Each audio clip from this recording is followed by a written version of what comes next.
종합제TV 시청자 여러분 안녕하십니까. 2022년 12월 3일 새벽 2시 14분입니다. 여러분도 다 빠짐없이 보셨겠지만은 정말 기적 같은 승리로 한국 축구팀이 카타르 월드컵 16강에 진출하게 되었습니다.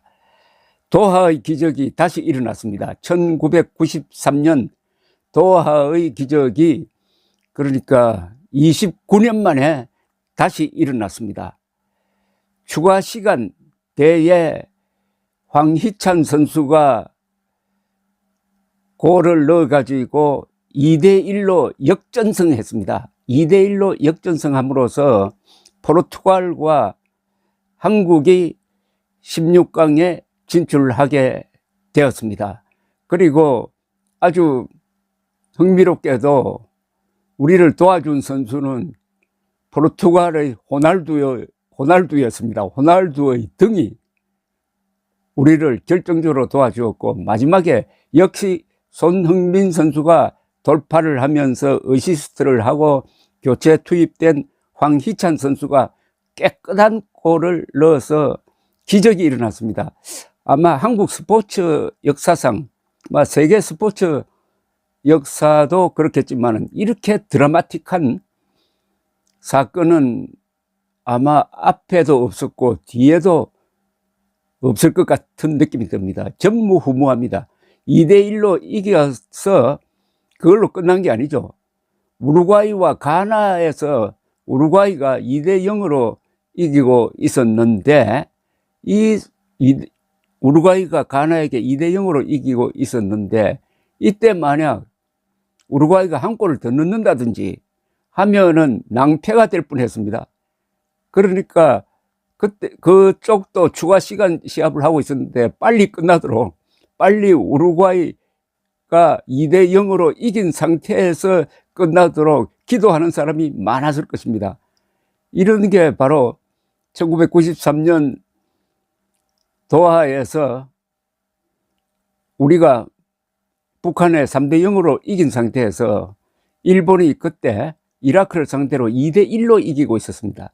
그러나 마지막 코너킥을 이라크 선수가 골로 연결시켜서 2대2 무승부로 됨으로써 일본이 아니라 한국이 미국에서 열렸던 월드컵에 진출했습니다. 우리로서는 도하의 기적이고 일본으로서는 도하의 비극인데, 이번에는 일본도 어제 스페인을 꺾고 당당하게 조 1위로 16강에 진출했고, 우리는 어제보다도 더 드라마틱한 역전극으로 16강에 진출했습니다. 한국, 일본, 호주가 나란히 16강에 진출했습니다. 월드컵 역사가 다시 쓰여지고 있습니다. 우리 팀은 카타르 도하의 에듀케이션 시티 스타디움에서 FIFA 랭킹 9위, 우리는 28위입니다. 9위와 벌린 카타르 월드컵 조별리그 H조 최종 3차전에서 2대1로 역전승을 거두었습니다. 같은 시각 열린 우루과이와 가나의 경기는 우루과이의 2대0 승리로 끝났는데, 한국과 우루과이는 1승 1무 1패의 골 득실로 진출팀을 갈랐습니다. 다득점에서 한국은 4골, 우루과이는 2골, 이렇게 돼가지고 우리가 조 2위로 16강에 진출했습니다. 1대1로 팽팽하게 맞서던 한국, 포르투갈이었습니다. 추가 시간이 6분 주어졌고 1분이 지나서 역습 상황에서, 그동안에 수비만 하던 우리 팀이 역습 상황에서 손흥민이 공을 몰고 달리다가 포르투갈의 페널티 박스 안으로 들어가는 황희찬 선수를 보고 날카로운 패스를 보냈습니다. 황희찬은 그냥 논스톱으로 오른발 슈팅으로 상대 골망을 갈랐습니다. 김민재 선수가 우루과이전에서 오른쪽 다리를 다친 여파로 벤치에서 출발한 가운데 손흥민, 이강인 등은 선발 명단에 이름을 올렸고, 황희찬 선수도 후반 한 20분 지나서 교체 선수로 투입이 되었습니다. 한국은 사실은 선제골을 허용하면서 아주 불안하게 출발을 했습니다. 전반 시작 5분 지나자마자 포르투갈 공격수 히카루도 오르타가 동료로부터 공을 받아 강력한 오른발 슈팅으로 골로 연결시켰습니다. 포르투갈 리가 브라가에서 뛰는 오르타는 한국전이 이번 대회 첫 선발이었습니다. 포르투갈은 11명 중 6명을 이번 대회에 처음으로 선발 출전시켰다고 합니다. 하지만 이내 반격에 나섰습니다. 한국팀이 코너킥 상황에서 손흥민이 차는 척하며 상대를 속였고 이강인이 공을 띄웠는데 이 공이 크리스티아노 호날두의 등에 맞고 떨어진 공을 김영권이 페널티 박스 안에서 왼발 슈팅으로 쓰러지면서 차 넣었습니다. 이렇게 해서 1대1로 만들었습니다. 한국은 후반으로 넘어가자 적극적으로 포르투갈 골문을 두드렸지만은 공은 들어가지 않았습니다. 후반 21분에 교체 투입된 선수가 바로 황희찬이었습니다. 이 선수가 투입되면서부터 분위기가 완전히 바뀌었습니다. 공격 분위기로 바뀌었습니다. 이 햄스트링 부상으로 1, 2차전에서 뛰지 못한 황희찬은 부지런히 적진을 누볐습니다. 후반 22분에는 상대 실책을 틈타서 황인범이 페널티 에어리어 안에서 강력한 왼발 슈팅을 날렸고 공이 골키퍼 정면으로 가서 실패했습니다. 후반 29분에는 상대 반칙으로 얻은 프리킥을 손흥민이 직접 슈팅으로 연결했지만 공은 골문 밖으로 벗어났습니다. 결국 후반 추가 시간 황희찬이 승부를 결정지었습니다.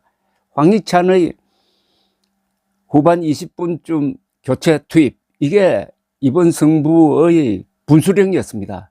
그러나 무엇보다도 우리 선수들의 투지 그리고 운이 따랐죠. 저는 채널 5번 SBS를 통해서 봤습니다. 박지성 선수가 황희찬이 골을 넣기 전에 아주 예언적 이야기를 했습니다. 기회가 한 번은 더 올 것이다. 그때 잡아야 한다. 라고 말하는 순간 그 말한 1분 뒤에 골이 터졌습니다. 6분이 끝나고 그때부터 정말 피를 말리는 기다림이 시작되었습니다. 가나와 우루과이에서 우루과이가 2대0으로 이기고 있는데 한 골을 더 넣으면 안 되거든요. 그래서 빨리 끝나기를 기도했는데 이때는 뭐 아나운서나 해설가나 다 이 공정성을 상실하고 빨리 끝나라고 가나가 제발 잘 버티면 좋겠다, 우루과이가 실축했으면 좋겠다 하는 염원을 담아서 기도를 한 셈입니다. 아마 오늘 광화문에 나가 있었던 이 응원단 뿐만 아니라 대통령부터 저 어린아이까지 5천만 국민이 다 기도를 했는데 그 기도가 염력이 되어 가지고 먹힌 것이 아닌가 하는 생각이 듭니다. 정말 신나는 날이었습니다. 국내적으로 한국에 역시 정치적 갈등도 심하고 또 민노총이 저런 파업을 하고 있지만은 오늘 황희찬 선수의 역전골 하나가 아마 이 대한민국의 분위기와 진로까지도 바꾸지 않을까 하는 그런 생각이 듭니다. 스포츠가 정치보다도 더 위에 있는 존재라는 느낌까지 듭니다. 이 순간은 이제 16강부터 본격적으로 이제 죽느냐 사느냐 연장전까지 가서 무승부가 없는 게임이 앞으로 계속될 텐데 정말 기대가 되고, 오늘은 모든 것을 잊고 그냥 소리 지르고 싶습니다. 이게 대한민국입니다. 대한민국은 지금까지 건국한 이후에 역전극을 연속적으로 벌려왔습니다. 남침했을 때 대한민국은 망하게 딱 되어 있었습니다. 그러나 국군이 버티고 이승만이 지도력을 발휘하고 그 사이에 트루만 대통령이 중심이 되어가지고 유엔군을 보내주어가지고 우리가 살았습니다. 그 뒤에도 아슬아슬한 고비가 많았지만은 결국 오늘의 이 역전극처럼 우리는 불사조처럼 살아나서 이런 근사한 나라를 만들었습니다. 오늘의 축구가 대한민국 역사의 축소판이라는 느낌이 듭니다. 대한민국은 역전극의 명수입니다. 감사합니다.